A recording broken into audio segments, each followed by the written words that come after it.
up, everybody? We are back with another episode of Podcastin with Colassal. I'm your co-host, Erin Marie, aka Baby Girl, and here's your host, the CEO of Colossal Step Entertainment, and my host, Gary Hildebrand Sr.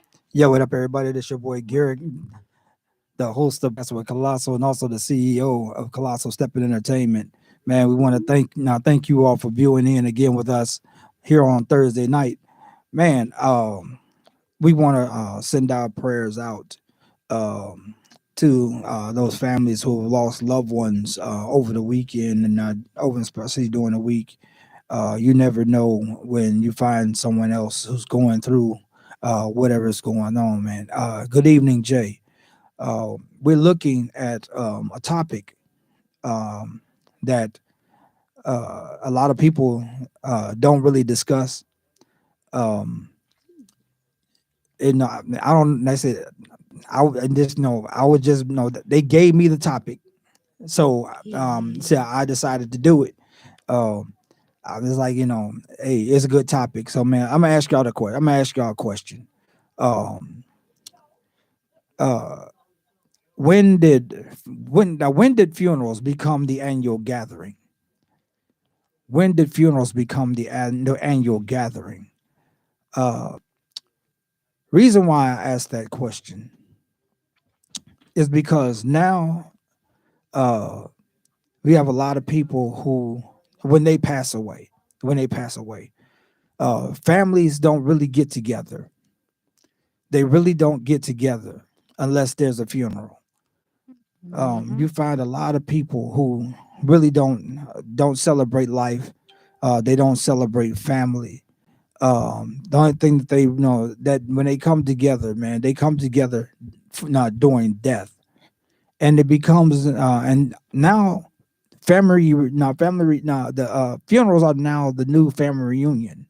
Whereas that those family members that you haven't seen in years Or talk to. or you talked to in years happen to surface during funerals. And you know, the black community used to be all about family. Mm-hmm.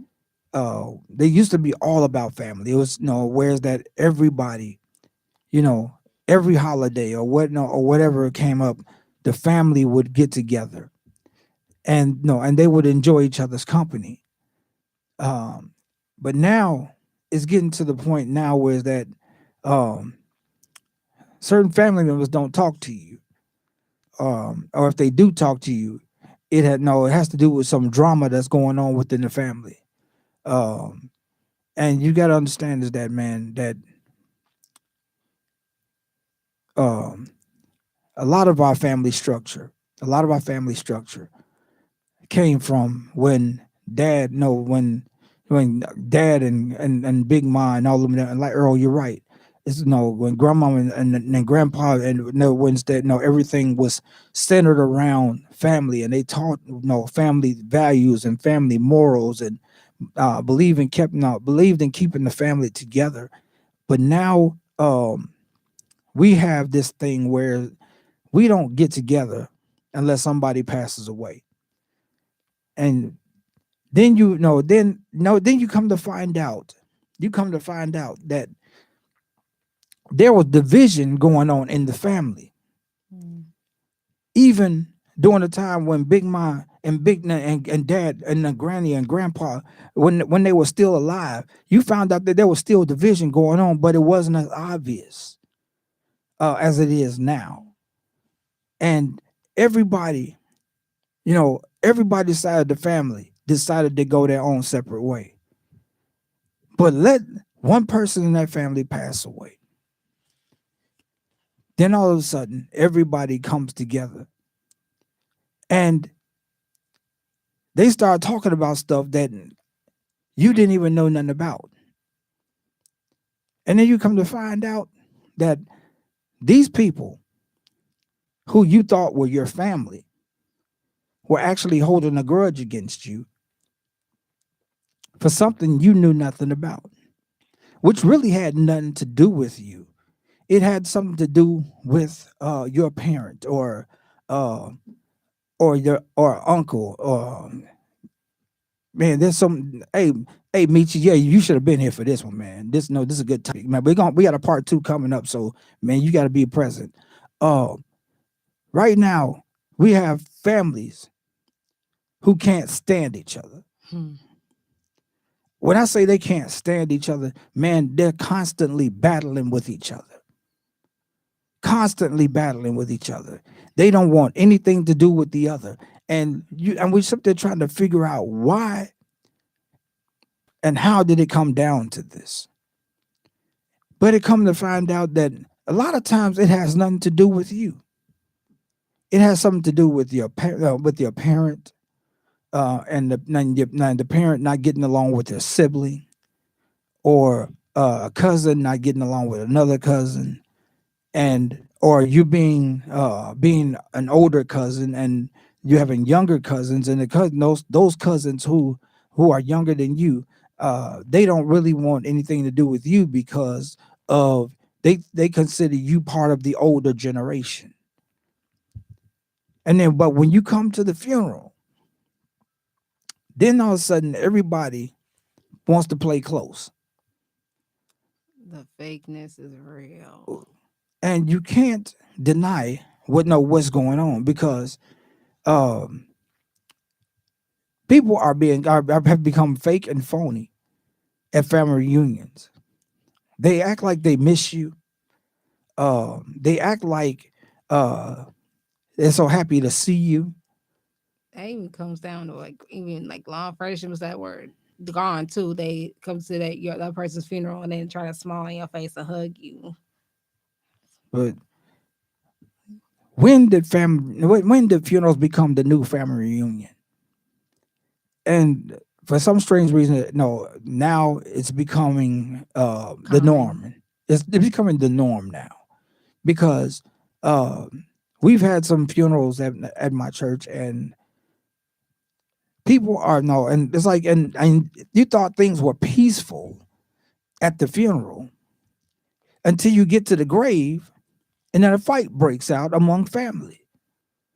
And you don't even know where the fight started because everybody was just hugging and crying on each other's shoulders at the church. But when they get to the grave, it becomes something totally different, especially when that person is lowered into the ground, because then it becomes free game for everybody to battle against each other. Somebody got to answer me, man. When did funerals become the new family reunion? Because now we get no, we thought it was bad when you had fake friends. You thought it was bad when you had frenemies. Those people who we call friends, but come to find out they were enemies. Um, you already got your foes and you got your haters. But when did it become okay for your family to become your foe? When did it become okay? Because it became, and the weird thing is, you got people who are actually siblings. They're actually siblings, and because you didn't get along with mom or you didn't get along with dad, they hold a grudge against you because they felt like you were wrong for how you felt, or they felt that mom and dad was right about you, and they don't even understand what you were going through or how what you've been through. And then when you get to know, and then when that person passes away, uh, then all of a sudden we see all of these family members come out the woodwork. I mean, the phone starts ringing, and you start hearing voices that you haven't heard in years. Um, you're on Facebook and you see family members popping up on all over Facebook, talking to you, and you trying to figure out who these people are and where they came from, and you didn't even know that you were even related to them. But it took the death of a loved one. It took the death of a loved one for people to understand, to come together as a family unit. But it's not a it's not a family unit when it comes down to it, because at the end of the day, once you leave the funeral, or once you leave uh, the burial ground, the war zone starts all over again, because funerals are the new family reunion, and the repast has become the annual banquet. Mm, nobody ever thought about that, huh? Funerals have become the new family reunion, and the repast have become the annual banquet, family banquet, whereas that everybody comes because they don't have to pay for nothing. They eat for free, they drink for free, and they talk about you for free, right behind your back in your presence. But again, we have lost our family values. We've really lost our family values, because it used to be said a family that prays together stays together.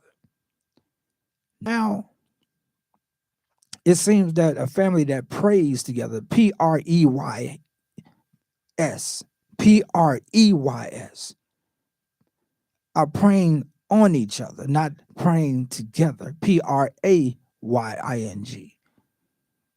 Instead of us praying, we are praying, P-R-E-Y-I-N-G. We're praying on each other. We're praying on each other's vulnerabilities. We're praying on hoping that somebody fails at something because they think that, well, this person think they got everything, or this person was handed everything all his life, and because we feel he was handed all everything all his life, that now maybe he deserves to suffer at some point, or mama was right about him, daddy was right about him, and they really weren't right about you. One thing they were right about was that they were sowing division, and people bought into it. So, let me ask you something, Marie. Let me ask you something. Uh, when your mother passed away, what did you notice at the funeral? And a lot of people that I did not know, because of my mom really didn't talk about these people to me, but they knew who I was, and which was shocking to me. Two, it was basically some type of phoniness in my, especially within my immediate family circle. It was nothing but phoniness to me. Like, it just me. I was pregnant at the time, so I couldn't and I had a few grudges there. But I had to remember that this is for my mother. I had to be respectful. Me being the oldest child of two, I had to put on a brave face, even though, like, deep down, I like my family and I cannot stand each other, and that's the truth. Even when we get together, it's so hard to even swallow. It feels like I'm being suffocated, because, like, back then I was like, okay, I'm happy to see a family, da da da. Now I've seen, going over the years, I'm like, oh, like, everything that I've heard over the years is actually in my, like, now the blinders are off. I now see, like, oh, this is not real. This is all, like, we just it's toleration. There's no love here. And I feel like, and that also what things on my end, all this the all this beef that came with my family came from favoritism. Favoritism is a toxic trait. It can really harm your mental state and emotional state. Me, people have always said, because I was the princess of of the family. I got wherever I wanted, when I wanted, because I was the eldest grandchild and everything else. I was like, which is true, but I didn't. But the thing is, like, you can never say anything bad about certain family members to me, because I got whatever I wanted, and I love them with everything I got. But now over the years, I'm starting to see, like, okay, maybe. And then when you do something messed up, it flips. It can totally flip coin. Like, okay, now you messed up. Now you're not that. It feels like you fell to the bottom. Now there's no praise there. Even when you're getting yourself together, there's still no support. And I feel like families, they do prey on each other, especially when they're going through stuff like that, and they are this toleration, not love. It's basically not. It's sad to see that you're supposed to be supporting each other through good, bad, ugly, but it's like, oh well, you got yourself in, you gotta get yourself out, or like, oh, like, and then when you finally come back up, people want to ask, oh, like, want to ask for handouts, or I need support, like, okay, but where were you when I was at my lowest? Right. So, man, we want to hear from you, man. Listen, uh, if you want, no, it's like if you want to share your input, you can call us at 708-223-8953. Again, 708-223-8953. If you want to share your input on this topic, because this is a topic that everybody needs to have a discussion about, not just on podcasting with Colossal. Because I said, no, we tend to choose the conversations that a lot of people try to ignore. Um, so, and honestly, this conversation came up while I was in the grocery store, and it was had between my daughter and my wife. And when I got back in the car, I was told that this was going to be our topic for tonight. And like I said, but like I said, it wasn't a bad idea. Yeah, it can't. How the idea came about was basically like, we were talking about, and like condolences to my stepmother's side of the family, condolences to her because her aunt just passed away yesterday. Um, and and we were just talking about how certain things about how families don't get together no more, but at funerals. And then the more we talked about it, the more like label was like, ding. That's it. That's the top, because we were like just kind of debating like, okay, what we're gonna talk about. We don't know what we're gonna talk about. And then when that came up, we're like, okay, now like just like God just said like talk about this. So we ran with it and we ran about you. Right. So, but as I said, man, we want to hear from somebody else. We want share your input on this topic. Funerals, the new family reunion. 708 Give us a call. Let us know how. No, what are your thoughts about it? Because um, we can share our input all day long about how we feel about how the state of the family, man. Because like the family has become dysfunctional. Um, it's not just dysfunctional; it's misfunctional um, and malfunctional because people are starting to see that with the family is either hit or miss. It's either hit or miss. Mm-hmm. Either you're gonna get through to somebody, or you're gonna actually have a bad toxic relationship, within that family. And people don't really see what the truth really is, and they don't understand, or they're not trying to understand the truth. They're really not trying to understand the truth. Um, and sometimes families need to sit down. They really need to sit down and have a real conversation. They need to sit down and have a real conversation. Because if you don't sit down and have a real conversation, it's gonna be a real fight going on. I mean, I've been in situations where like some family members can't be in the same room for more than 2 hours. It gets that ugly because everything that bothers you about that person, the energy, the aura, it just makes you like okay, either I get out of here now, or it's gonna be some words said and fist flung, and that's what I was trying to avoid. Because like even time I would even go to my mom's side of the family, it'd be like, Ariel, don't do this. It don't even be me. Right. I'm like, okay. So that's why I was like, I got to a point of I rather love my family from a distance. I got into that point of I'll see y'all when I see y'all because it's just my mental and everything else. I'm healing myself, and I just right now I cannot mentally handle this situation. What's going on between the family? Y'all can have it.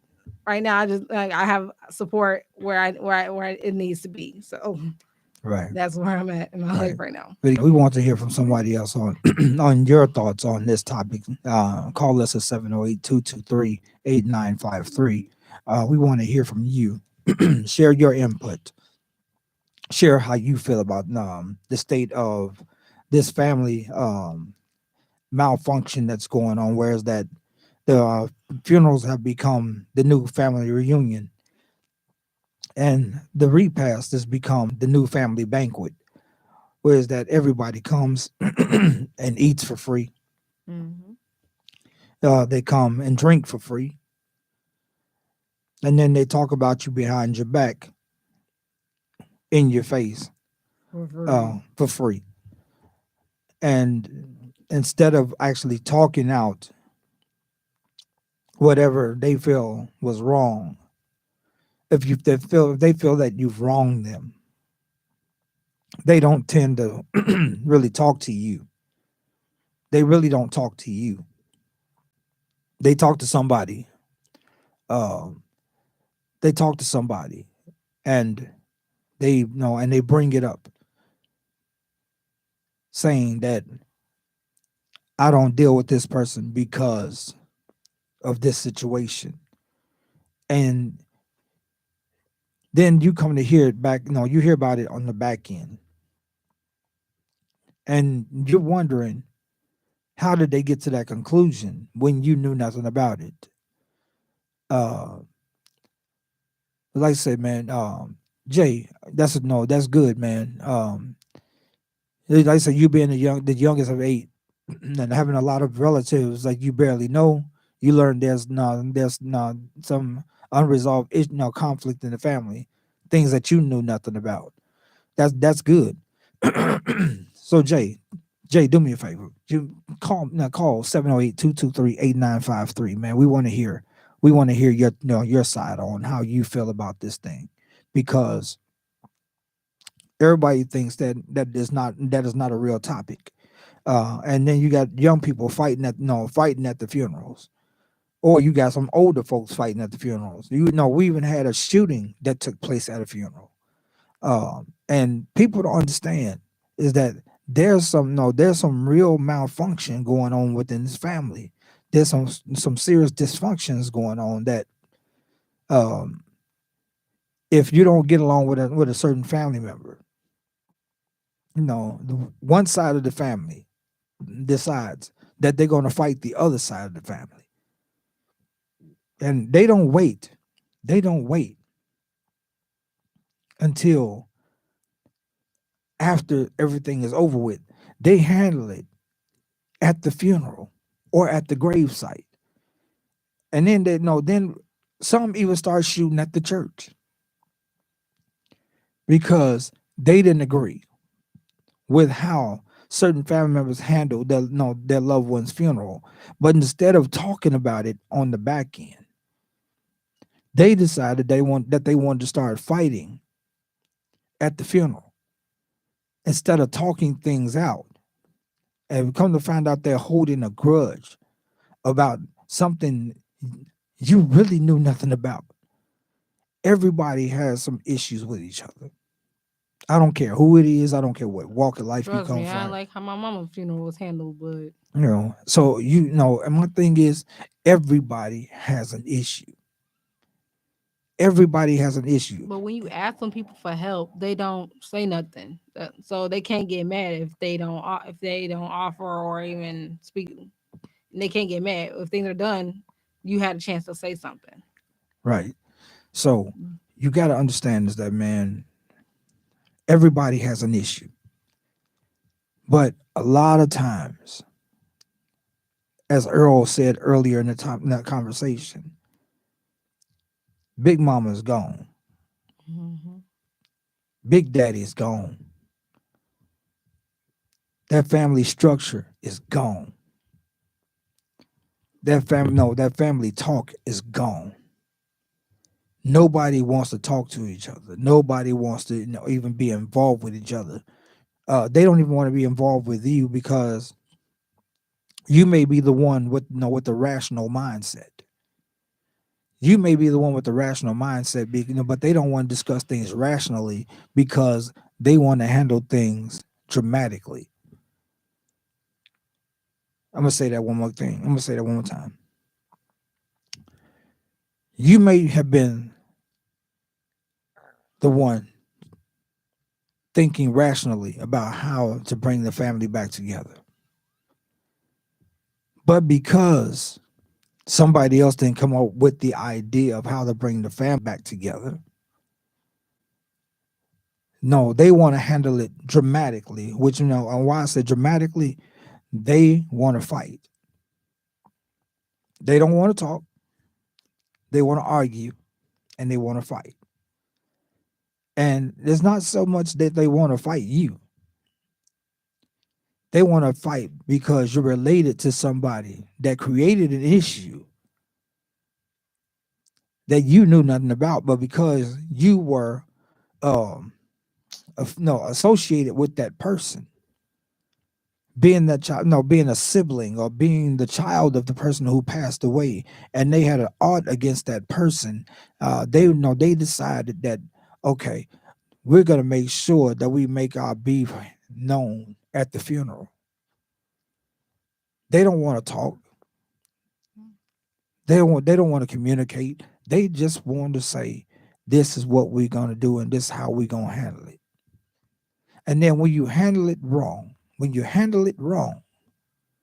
and people get involved for the wrong reasons, family dysfunction happens. More troubles, bro. Nice to see you, man. Nice to see you. You got to understand that, man, life is too short. Leon Benford, what's up, man?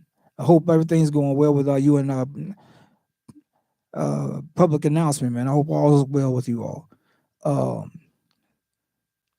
You all don't know, man, that life is too short. Mm-hmm.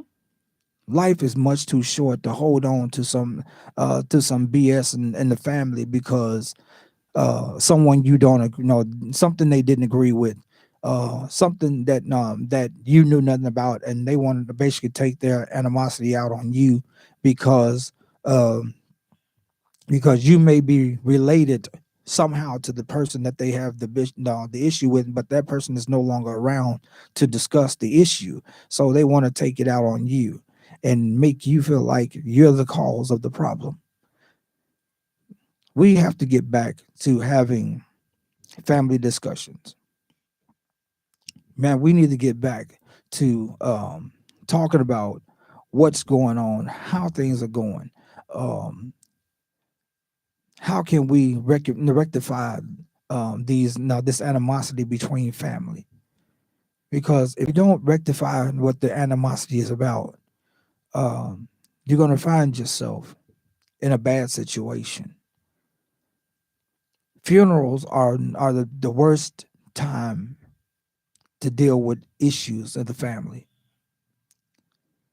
Now, again, we do a lot of funerals. We do a whole lot of funerals. Man, I mean, a whole lot of funerals. No, funerals for 80-year-old grandmothers, 70-year-old grandfathers, 50-year-old fathers. And you sit there and you're looking at them, and a lot of times you don't understand that there's something going on. There's something brewing, and nobody's talking about it until you get to the graveyard. And then when you get to the graveyard, they're looking at you. And they're not looking at you with love in their eyes. They're looking at you with animosity in their mind and in their heart. And and some strange reason, they want to kick it off in the graveyard. Your loved one's grave, they want to kick it off there. And if it doesn't kick off there, it kicks off at the repast. And then a big fight breaks out. And then that's the one topic that's being talked about. And it's not being talked about among family. You want to know where it's being talked about? Online. On Facebook, TikTok, Twitter, Snapchat. Man, all that no, the people are using online platforms to talk about an issue that they should be talking about, talking with somebody else about. Family is preying on each other instead of family praying for each other. PRAYING. Family members are now PREYING on each other, and they're preying on the wrong people. They're praying they're preying on the wrong people, and nobody wants to hear it. Nobody wants to hear it, but they want to fight you for it because they feel like you owe them something. They feel like you owe them something when you really don't owe them a thing. The person that owes them the apology or whatever, the conversation is no longer around. But those are the people that they're gunning for, but because they're not there, you're guilty by association. And because you're the child of that person they have the issue with, that you become the one that they have the animosity against. I don't know who this talk is for, but now it's time for you to understand.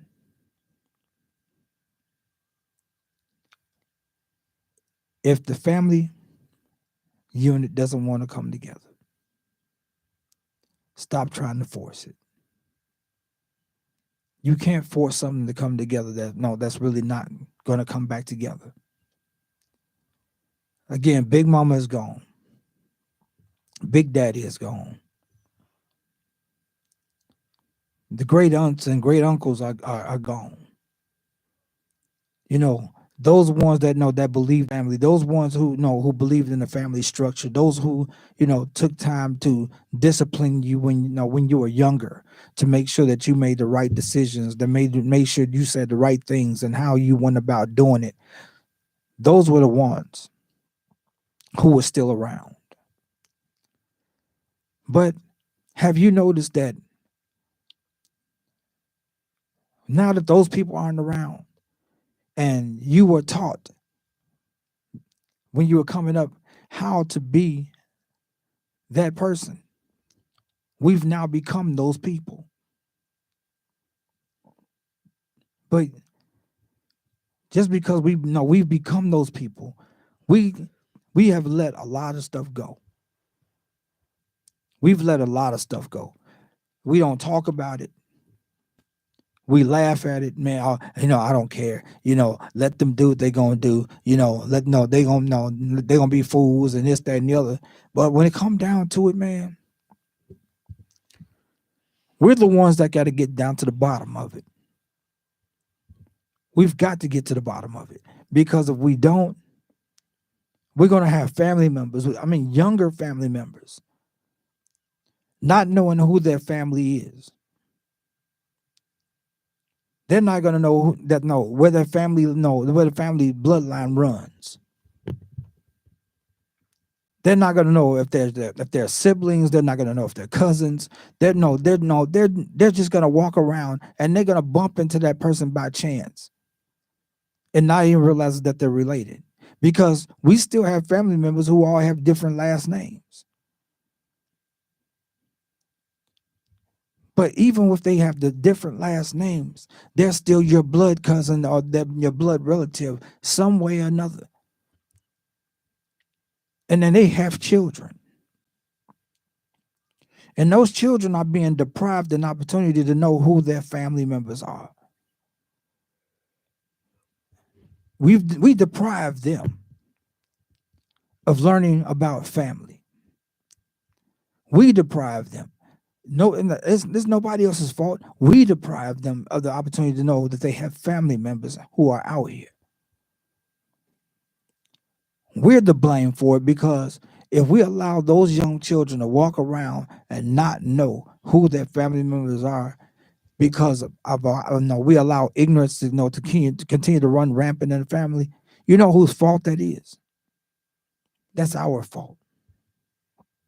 That's our fault. You know, I used to sit there and say, man, I'm not gonna kiss nobody's butt to get along with them. I've always said that. I'm not gonna kiss nobody's butt to get along with. I'm not gonna chase nobody to get along with me. I'm not gonna chase them to get them to talk to me. And I saw and the same thing. and I'm I was saying, always taught ain't no butt kissing in my blood. so my thing is that, I still, and I'm still to that point where it's that, when people are ready to talk, I'll be right yeah, here I'm waiting. ready. I'm right here, doors open. But one thing I'm not gonna do, I'm not gonna force somebody to like me or force somebody to talk to me about an issue that has nothing to do with me.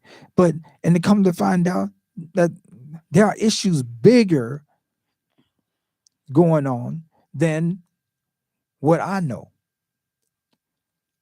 And that's the cause with a lot of family members is that a lot of families, you have things going on in your family that you know nothing about.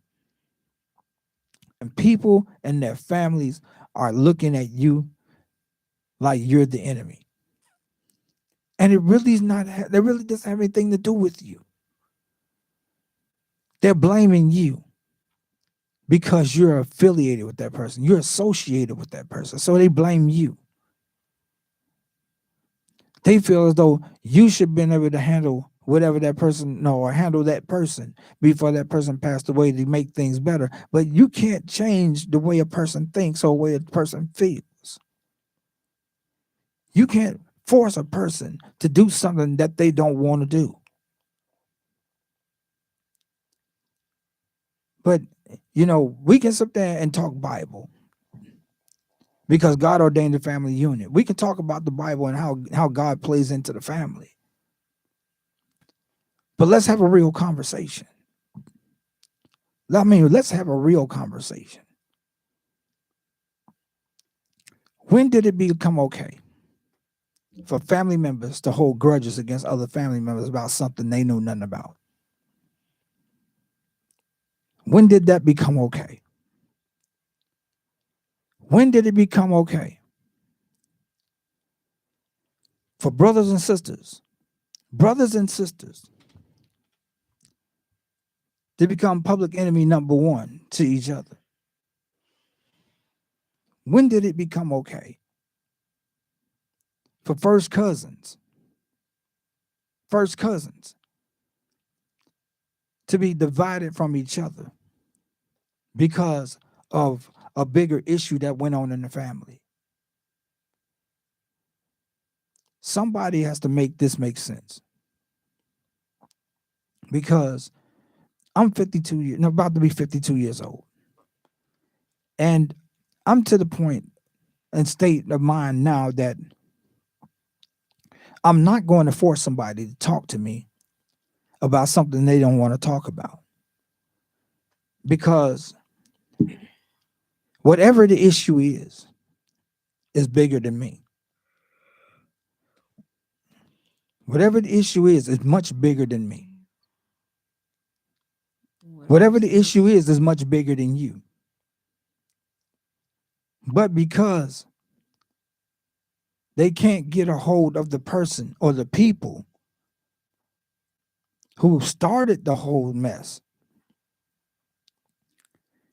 you're next in line to become the enemy.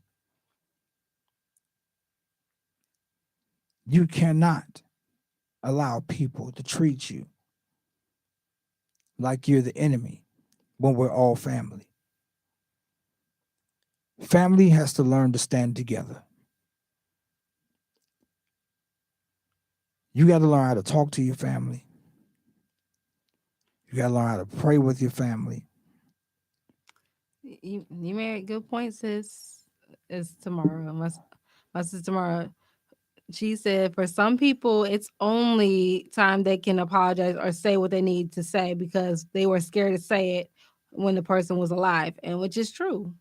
some people are very scared to say what they feel in their heart and minds when that person is down and about to pass away. It's like that because they feel like that's really not the time. But I'd rather you make peace with that person ahead of time than have that on your conscience to be that. And so you made great points, sis. Uh, yeah, that's my other daughter, Tamara. Third oldest. Then that's my other's oldest daughter, and it's like I said, she made a great point that sometimes the person who passes away, and sometimes uh, they don't know when to make things right with those people, or how to approach things afterward. But being the bigger no being the adult, being an adult, learning to maturity goes a long way. Mm-hmm. Maturity goes a hell of a long way, because maturity teaches you how to talk as an adult, how to work out your differences as an adult. Because the Bible says, when I was a child, I thought as a child, I spake as a child, I acted as a child. But when I grew up, I put away childish things, which means that we have to let things go. We can't keep dwelling on the same thing over and over and over again. If you have an art against your family member, man, take it to them. Talk to them about it. Let them know how you truly feel about it. And I say, because the thing is, they're either going to accept it or they're going to reject it. Mm-hmm. They're either going to accept it or they're going to reject it. And it doesn't make you a bad person. That just shows that that you have learned to agree to disagree. You've learned to agree to disagree. We all do some wrong things in life. We all do some wrong things in life. Nobody on this world is perfect. If you're perfect, I'd like to meet you. The only one that was perfect is Jesus Christ.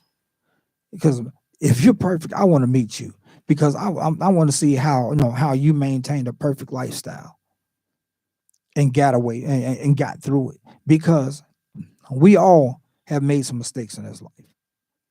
I don't care who you are. I don't know. I don't care where you come from. I don't care what walk of life you've come from. Everybody has some flaws about them. Everybody made some mistakes that they know they have to live with. And we can't surround and judge each other because of somebody having holding a grudge against you for whatever reason. You got to learn how to agree to disagree. Stop allowing funerals to become the new family reunion. Start trying to talk to each other. Try to talk to each other. Try to have a civil conversation. Because if you have to start the conversation, start the conversation. And maybe that person, will be brave enough to say exactly what it is that they have on their heart and mind about why they feel the way that they feel. Because if they don't, they're going to continue to hold that thing against you for the rest of your life, and you don't know nothing about it. We are adults. We are all adults. We have children, Mm-hmm. and our children suffer because of our ignorance. Our children suffer because of our ignorance, because our children are being deprived of a family life. I mean, a real family life, because their cousins are not around. They don't even know who their cousins are. They meet only certain cousins around a certain time of year, and then they continue to allow whatever's going to fester to fester until it gets to the point where the next funeral that we come to, it's gonna be on and cracking because they waiting on the opportunity. They wait. No, people are waiting on an opportunity to make known what they have against you, so everybody can jump in on it. I don't know how real this is for somebody else. I don't know how real this is for somebody else, but this is real for me. It's real for me. And I'm not gonna sit there and try to play like, man, like I'm perfect. I'm learning from you because because trust me, I've told you many times. I said a certain person I see is and a certain person passes away, it's gonna be on and cracking. But now I'm seeing that it's not even worth it because like, do I know why this happens? This beef is where it is, but I have to know that I have to be the bigger person and just like heal myself and just let it go because holding on to the because that person has protected another person.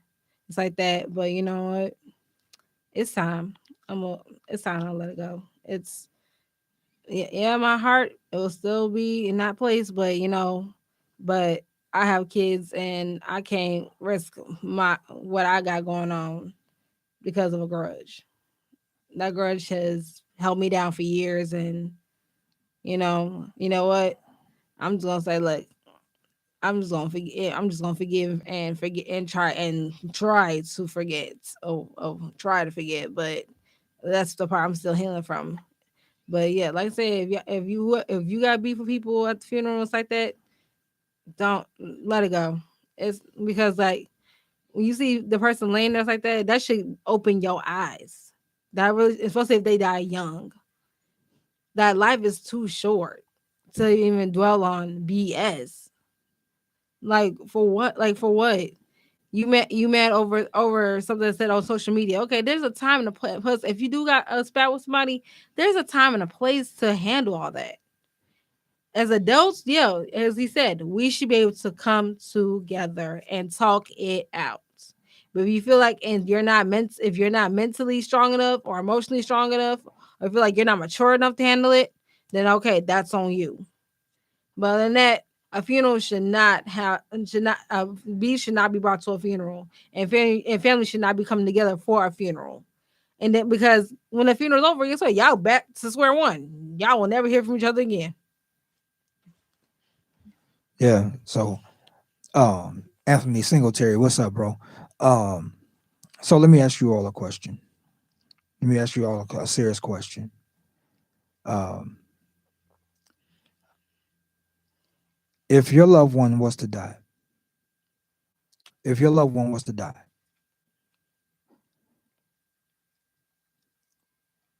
what would be said at the no at the family reunion? I mean, at the actual service. What would they say about you? What would they say about no? What would they say about that person? If you know if a person passed away in your family, what would they say about that person? How would they know? How would they be remembered? How would they be remembered? Because again, funerals have become the new family reunion, and the repasts have become the annual banquet. You spend a lot of money to bury a person. Hmm.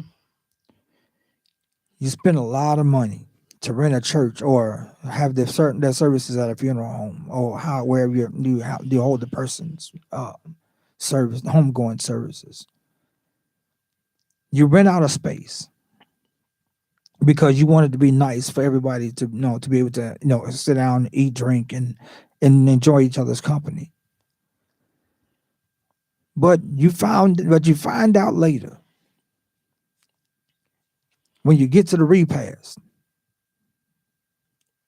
that there's something else brewing, and you didn't know about it until after everything was said and done. Man, you got to get to the bottom of things. ahead of time. Get a hold of it now. Get a hold of it now. Because if you don't, it's going to be a bad situation on the back end. Big mama is gone. Big daddy is gone. The great uncles, the great aunts, they're gone. The disciplinarians of the family, they're gone. And we're left with this younger generation of parents. We're left with a younger generation of parents. And this younger generation wasn't taught like we were taught of how family members are to love each other and interact with each other. They weren't taught that. So because they weren't taught that, they hold out and feel like they got to hold a grudge against other people. Because if they hold a grudge against somebody that's related to you, sooner or later, that anger is going to be directed at you. And it has nothing to do with you. This was something that was brewing way before you. But because we allow things to continue to keep going and going and festering and brewing and brewing. And battle lines get drawn. And everybody, and then you got the younger cousins, aligning younger cousins with them because they sit there and say, well, this is the reason why I'm not talking to that person. The reason why I don't want nothing to do with that person is because of this and that. And then you don't know anything about it until after everything is said or done. Or they feel like, oh, because you feel like you're better than them. Or you try to stay out of it and you come target. You can't continue. You can't continue to keep letting the same old things go. You cannot continue to keep letting the same old things go. Family is important. Family is important. Your sanity is important. Your sanity is important. Your mental health is important. Now, somebody hear me. Your mental health is important. Your health is important. You cannot continue to allow people to stress you out over stuff that ain't got nothing to do with you. People have lost their lives stressing over stuff that has nothing to do with them in this family dynamic. Why? Is because those people have taken it personally, trying to figure out why do people act the way they act. And the answer to that question is nobody knows why Negroes act the way they act. They know why they act. Nobody knows it. And I don't care what you say. I don't care what you do. I don't care how you go about looking at it and or deciding to do to make it do what it do. You cannot control what people do. Nope. You cannot control what people do. You can't control what people say. You can't control how people act. You can only control what you can control, and that's you. You can handle the dynamics around you because you know what you allow in your life and what you won't allow in your life. But when it gets to the point where it's that if you feel like you're mature enough to sit down with the family and say, listen, we got to pull this thing together. How can we make that happen? Somebody got to start the conversation. My sister got a question. Uh-huh. She said, my question is, why do some parents blame their kids for things that was never their fault, including them being born or how them being there is supposedly the downfall of their life? Come on, sis. Say that again. Why do some parents blame their kids for things that was never their fault, including them being born or how them being there is supposedly the downfall of their life? I got it. And I cannot even answer that either because I have been through that my dang self. Okay, so let me answer that question for my daughter real quick. The question is, why do some parents treat their children like they're the cause of all of their problems There and you go. make them feel like they're the downfall of their life? Mm-hmm. Let me answer that question. And Yeah, this is for got you. my daughter. Some parents, some parents are immature. Some parents are very immature. Some parents are very selfish. Some parents make it all about them. So because they can't have what they want the way they want it to be, they make you the fall guy. And if that's the case, the parent themselves need to grow up. I have a question too. Uh-huh. Why do the people that raise you when to be the put you on a pedestal, but as soon as you fall, that treat you like you're nothing? Why do they put you on a pedestal, but as soon as you mess up, they know they treat you like you're nothing? Mm-hmm. Stupidity. Um, all parents. No, let me get. Let me no. Let me no. Let me rephrase that. You have some families though who will put you on a pedestal. They will put you on a pedestal. Why? Because they think highly of you. But they don't anticipate you making a mistake because they don't look at the human side of you. Because humans are bound to make mistakes, but they don't look at the human side. They look at the side that they want to see of you. And because you make a mistake, they make you the fall guy of their feelings and their emotions. Parents, we no parents make dumb decisions. No, nice because and the reason why I say that is because we make our kids gods and we instead of allowing them to be kids. We make our kids gods when they should just be kids. Because if you put so much stake in your children, and if they make a mistake, then you make them the fall guy of your own problems. You have to be come to a realization is that it's not the child, it's you. It's not the child, it's you. So let me say this to my kids. So if you feel like somebody was blaming you, you got to remember you have one finger pointing at you Four fingers. and four fingers pointing back at the person who's accusing you of being the problem. So it's not always you.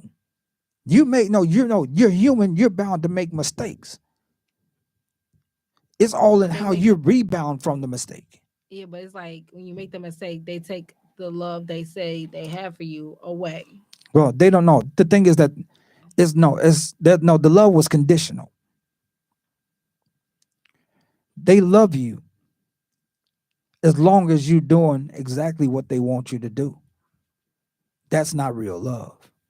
That's conditional love. See, God has unconditional love for us.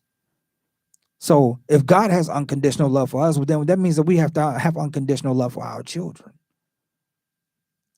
We have to love our children in spite of their flaws, in spite of their failures, their flaws, their frustrations, their fumbles. We have and because I just said this is and people have to understand that everybody is not perfect. Nobody's perfect. I just don't like how some parents have so much thought out plan of what their child's life is gonna be like, and when the child goes a different direction, they be like, "Oh well, you're now the prodigal child." Well, put it to you like this. I know, no, we got to wrap this up.